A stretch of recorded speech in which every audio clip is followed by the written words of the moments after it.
ایک بادشاہ اور اس کے سلطان کا واقعہ ایک قدیم کہانی ہے جو حکمرانی، انصاف اور عاجزی کی اہمیت کو اجاگر کرتی ہے۔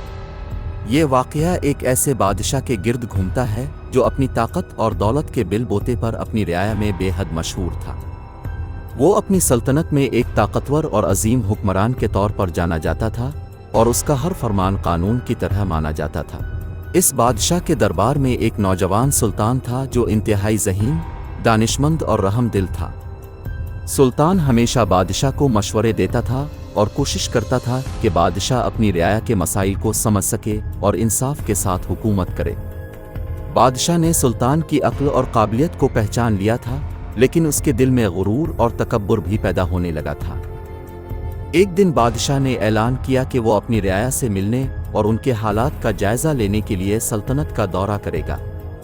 سلطان نے بھی اس کے ساتھ جانے کا فیصلہ کیا تاکہ وہ بادشاہ کو قریب سے دیکھ سکے اور اس کے فیصلوں پر نظر رکھ سکے۔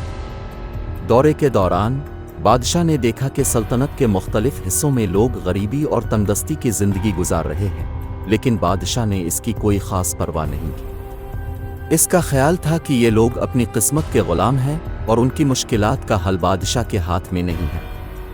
ایک دن وہ دونوں ایک چھوٹے سے گاؤں میں پہنچے جہاں ایک بوڑھا کسان ان سے ملنے آیا۔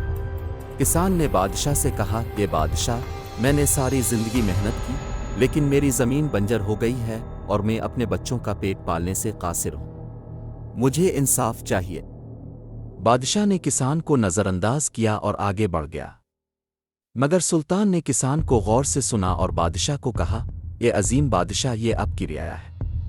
اگر آپ ان کی مشکلات کا حل نہیں نکالیں گے تو آپ کی سلطنت ٹوٹ جائے گی۔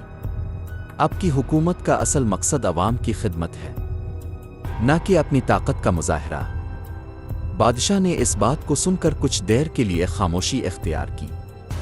اس کے دل میں ایک عجیب سا احساس پیدا ہوا اور اسے یہ سمجھ آئی کہ اس نے اپنی طاقت اور دولت کے نشے میں اپنی رعایا کی ضروریات اور مشکلات کو نظر انداز کیا ہے۔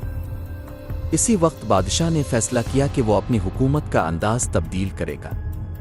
اس نے کسان کے لیے زمین کو زرخیز بنانے کا حکم دیا اور اعلان کیا کہ وہ اپنی رعایا کے مسائل کو حل کرنے کے لیے ہر ممکن کوشش کرے گا۔ اس کے بعد بادشاہ نے سلطنت کے مختلف حصوں میں ترقیاتی منصوبے شروع کیے اور عوام کو بہتر زندگی فراہم کرنے کی ہر ممکن کوشش کی۔ یہ واقعہ ہمیں سکھاتا ہے کہ حکمرانوں کو اپنی طاقت اور عہدے کا غرور نہیں کرنا چاہیے، بلکہ انہیں اپنی رعایا کی فلاح و بہبود کے لیے کام کرنا چاہیے۔